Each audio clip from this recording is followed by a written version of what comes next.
بسم اللہ الرحمن الرحیم ولا تقربوا مال اليتیم الا بالتي هي احسن حتى يبلغ اشدہ وأوفوا الكيل والميزان بالقسط لا نكلف نفسا الا وسعها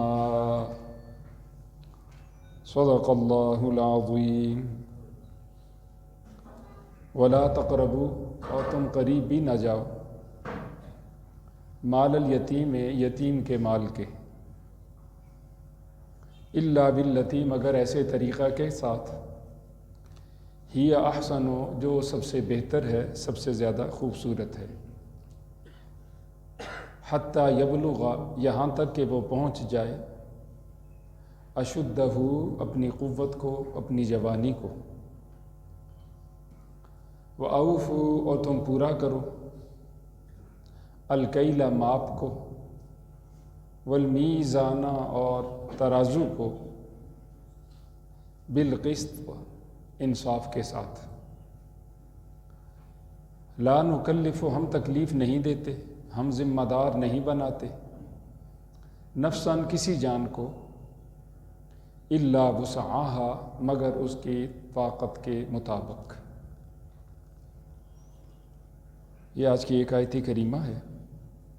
اس سے پہلے والی آیت کریمہ میں 10 حرام کردہ اشیاء میں سے پہلی 5 چیزوں کا بیان تھا، جو تمام شریعتوں کا، تمام نبیوں کی تعلیمات کا خلاصہ ہے۔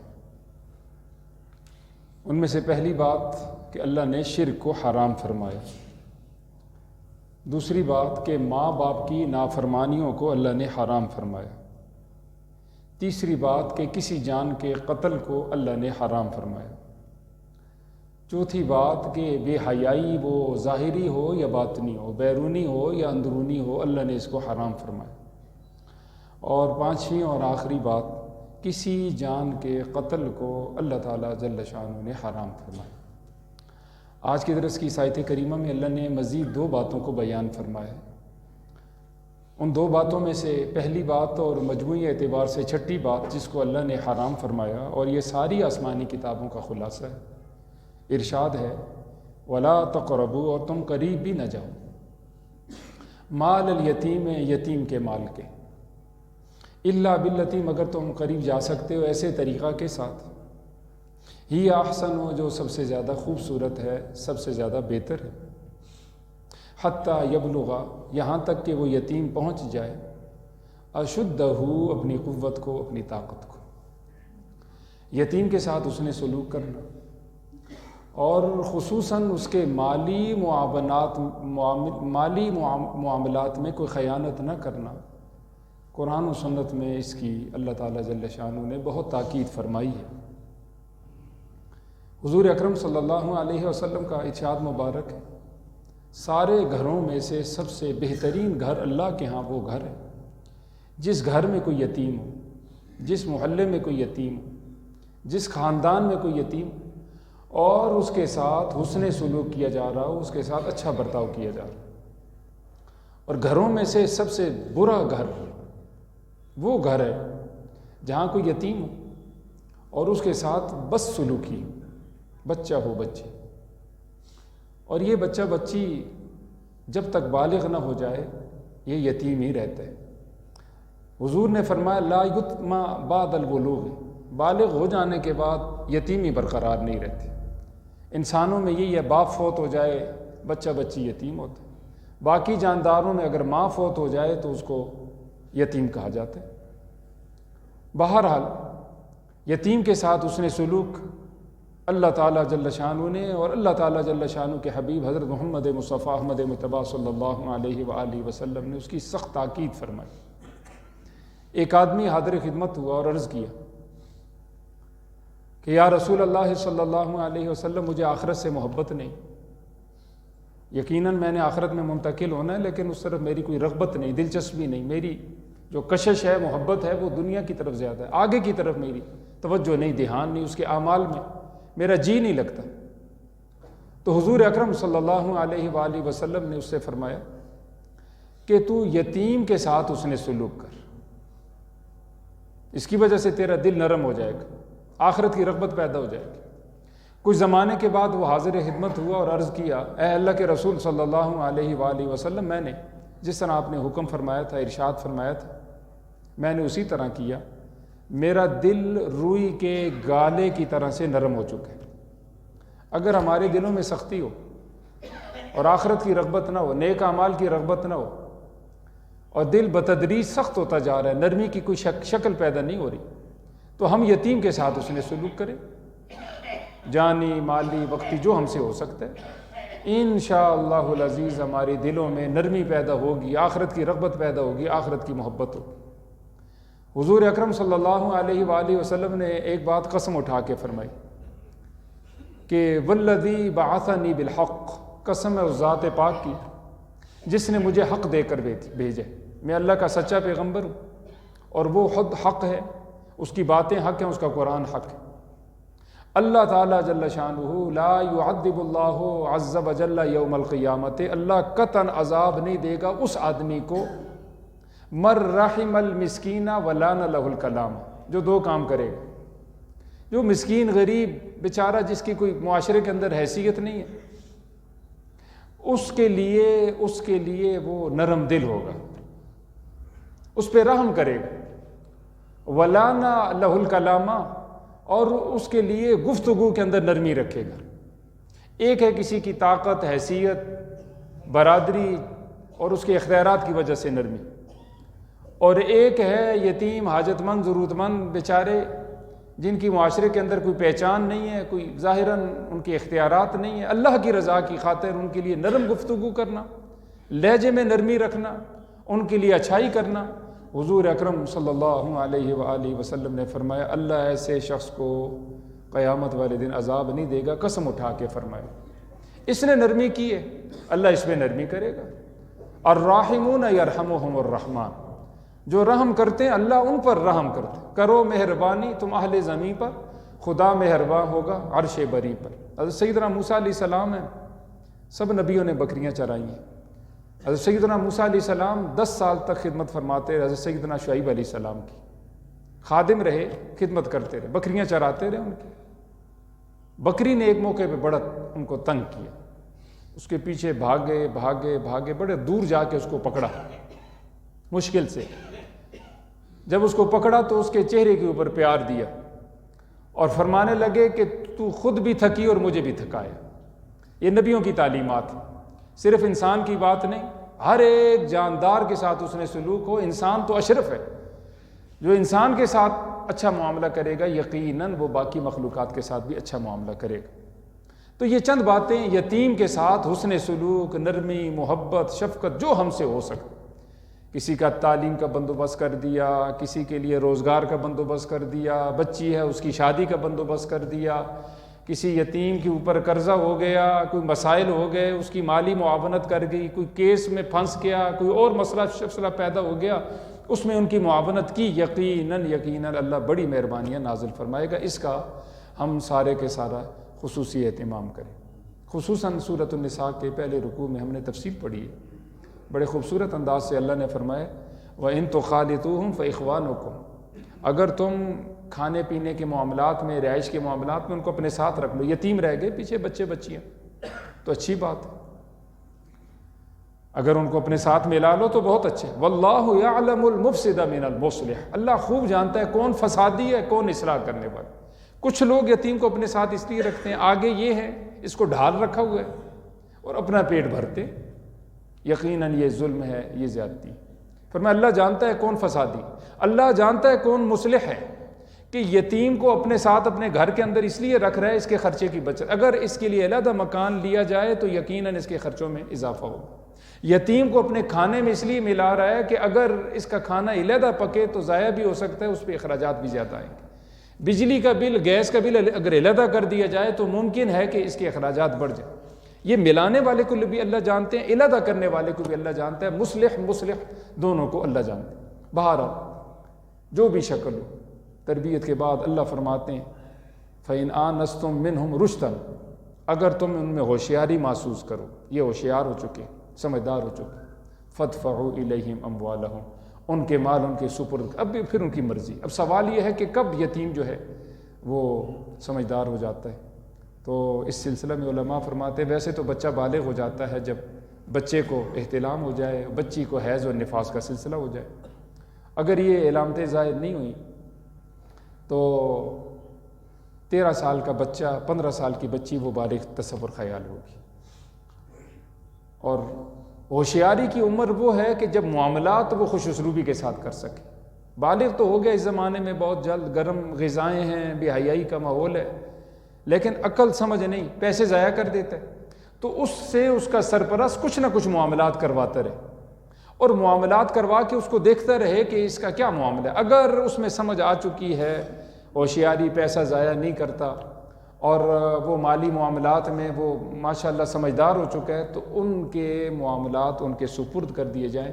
پھر اللہ نے یہ بھی فرمایا کہ اس پر تم گواہ بھی بنا لو۔ پچھلا ریکارڈ، یہ ان کا ریکارڈ ہے، اتنا روپیہ پیسہ تھا، اتنا خرچ ہو چکا ہے، یہ موجود ہے، آج ان کے حوالے کیا جا رہا ہے، آپ حضرات ہمارے درمیان گواہ ہیں تاکہ بوقت ضرورت کل کام آئے۔ یہ بہت لازم اور ضروری ہے کہ ہمارے پاس معاملے کی تحریر ہو، ہمارے پاس گواہ ہوں، تاکہ کل کچھ بات آ جائے، اختلاف ہو جائے تو پھر ہمارے معاملات احسن طریقے سے حل ہو سکیں۔ آخری بات، ان الذین یاکلون اموال الیتامی ظلما انما یاکلون فی بطونہم نارا، جو یتیموں کا مال کھا جاتے ہیں، ہڑپ کر جاتے ہیں، سرپرست ہیں، اولیاء ہیں، خاندان والے، فرمایا وہ ظاہراً فروٹ کھا رہے ہیں، ظاہراً کھانا کھا رہے ہیں، ظاہراً مشروبات پی رہے ہیں، حقیقتاً یہ وہ چیزیں نہیں کھا رہے بلکہ جہنم کی آگ کو اپنے پیٹوں میں بھر رہے ہیں۔ وَسَيَصْلَوْنَ سَعِيرًا، سورہ نساء کے پہلے رکوع میں اللہ فرماتے ہیں یہ تو دنیا کی بات ہے، ان قریب بھڑکتی ہوئی آگ میں ان کو داخل کر دیا جائے گا۔ اللہ میری آپ کی حفاظت فرما دے۔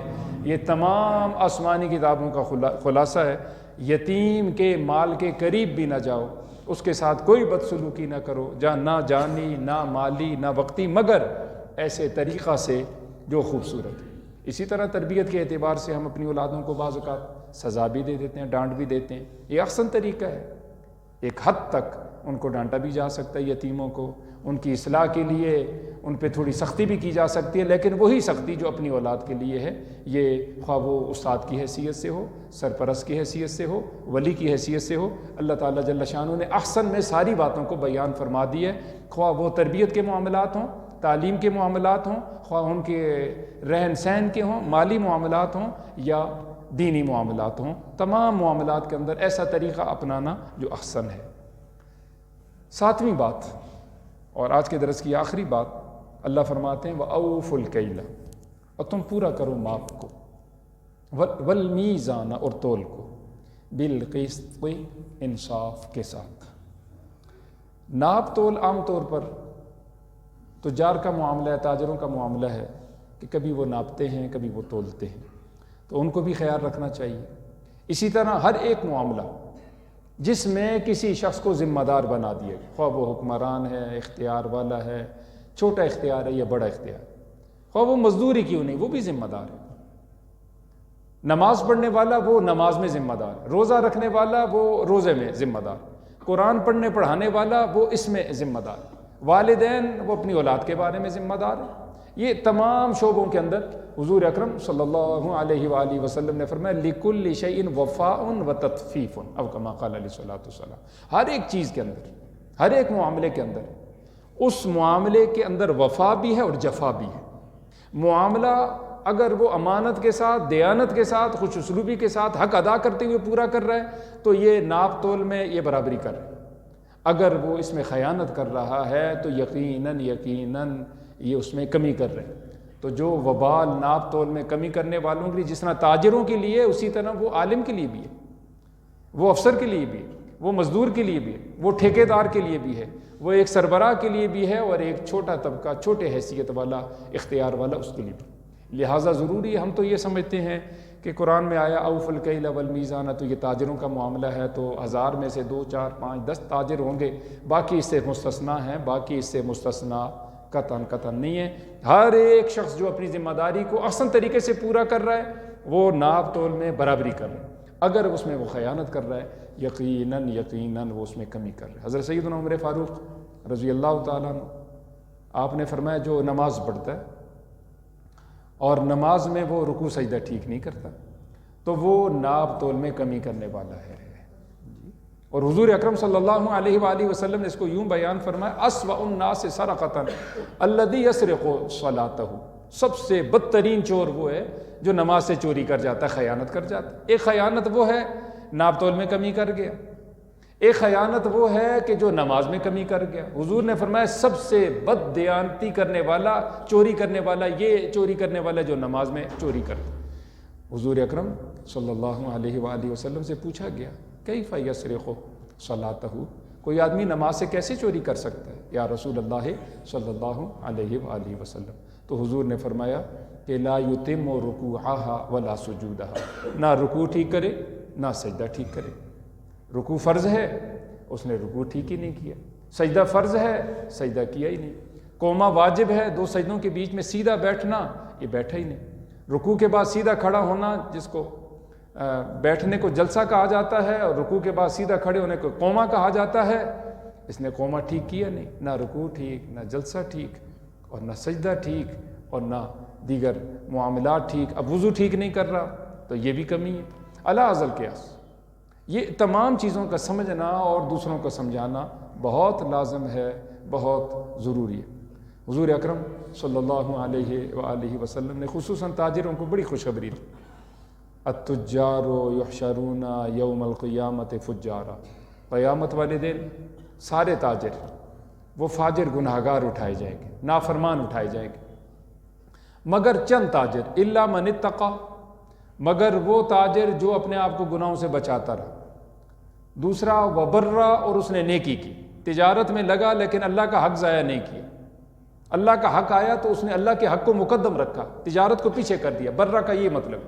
وصدقہ، اور نیکیوں میں سے اسپیشلی طور پر فرمایا وصدقہ، اس نے سچ کہا، کیونکہ عام طور پر تجارت کے اندر جھوٹ ہو جاتے ہیں، اور جھوٹی قسم تو لوگ آنن فانن دن میں اگر وہ گننا چاہیں تو گن نہیں سکتے، ہر ایک ساتھی ان کو پتہ بھی ہوتا ہے یہ خریدار نہیں ہے، یہ تو ویسے چیکنگ کے لیے ریٹ پوچھنے آئے، لیکن اس کو بھی اعتماد دلانے کے لیے کئی مرتبہ جھوٹی قسم، ان کو یقین ہوتا ہے، کہتے ہیں جی اس کے بغیر چارہ کار ہی نہیں۔ تو حضور نے فرمایا نہیں، یہ تاجر جو متقی نہ، وہ گناہ نہ چھوڑے، جو نیکی نہ کرے اور اس طرح سچ نہ بولے، جھوٹ بولے، جھوٹی قسمیں اٹھائے، حضور اکرم صلی اللہ علیہ وآلہ وسلم نے فرمایا قیامت والے دن یہ کہاں ہوگا جی؟ فاجروں کے ساتھ ہوگا، نافرمانوں کے ساتھ ہوگا۔ اور دوسری روایت میں فرمایا التاجر الصدوق الامین، سچا تاجر، امانت دار تاجر، مع النبیین، نبیوں کے ساتھ ہوگا۔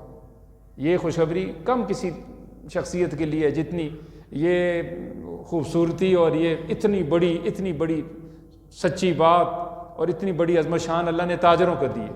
تاجر وہ بے شک بازار بیٹھ کے اللہ کی رحمت کو حاصل کر سکتے، بازار بیٹھ کے جنت میں نبیوں کا پڑوس حاصل کر سکتے، مصلی پہ آنے کی ضرورت نہیں، اس کو دوڑ لگائے کہ مصلی پہ پہنچے کہ میں نماز پڑھوں، اس کو خطیب بننے کی بھی ضرورت نہیں کہ خطیب بنے گا تب نبیوں کا پڑوس بنے گا، عالم بنے گا، بڑا مفتی، شیخ القرآن، شیخ الحدیث، شیخ الاسلام بنے گا تو تب جا کے نہیں۔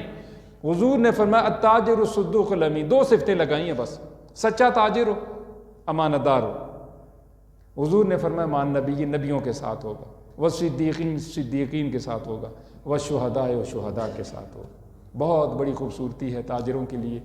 حضور اکرم صلی اللہ علیہ وآلہ وسلم نے ایک موقع پہ فرمایا کہ تاجروں کو چاہیے جب وہ کسی کو کوئی شاید تول کر دیں تو کچھ نہ کچھ اضافہ کر کے دیں۔ ایک تو ہے بالکل ترازو برابر ہو، ایک تو ترازو ٹھیک ہونا چاہیے ہمارا، اس میں ہم اپنی ذاتی طور پہ کوئی ڈنڈی نہ ماریں۔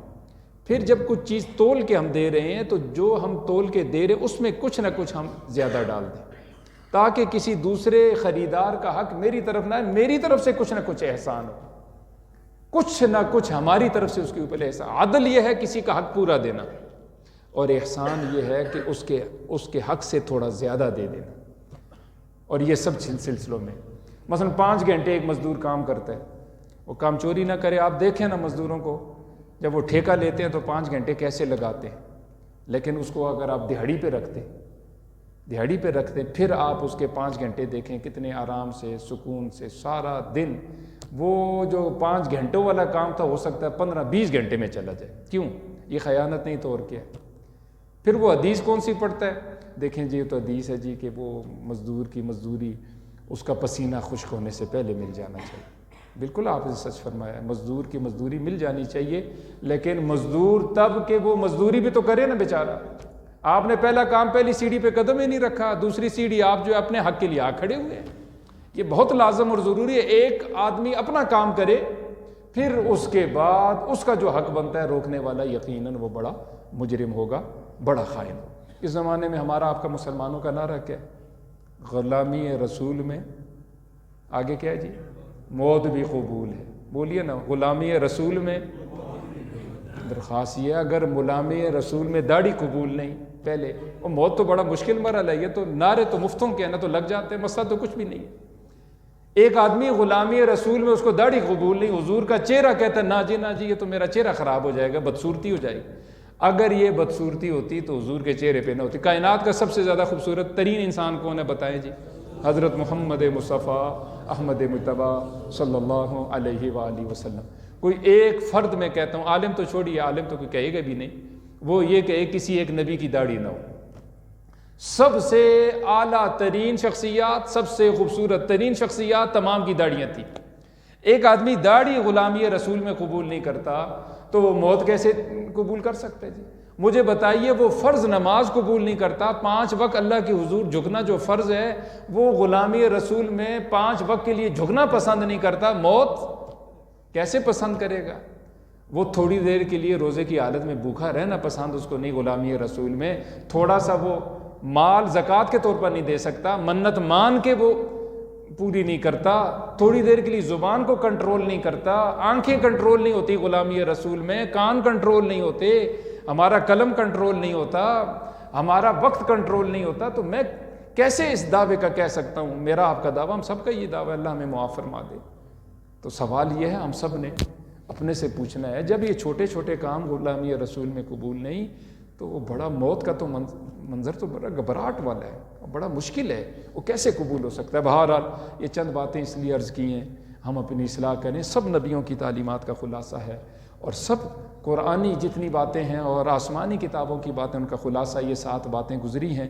اللہ فرماتا ہے یہ کام میں نے بڑے آسان دیے ہیں، لا نکلف، ہم تکلیف نہیں دیتے نفساً کسی بھی جان کو الا وسعہا، مگر اس کی طاقت کے مطابق، کوئی حکم ہمارا مشکل نہیں، سارے احکامات ہمارے آسان ہیں، قبول کرو، جو اللہ نے حرام کام فرمائے ان سے اپنے آپ کو بچاؤ، اسی میں تمہاری کامیابی ہے۔ اللہ سے دعا ہے اللہ ہمیں یقین عمل کی توفیق سے مالا مال فرمائے۔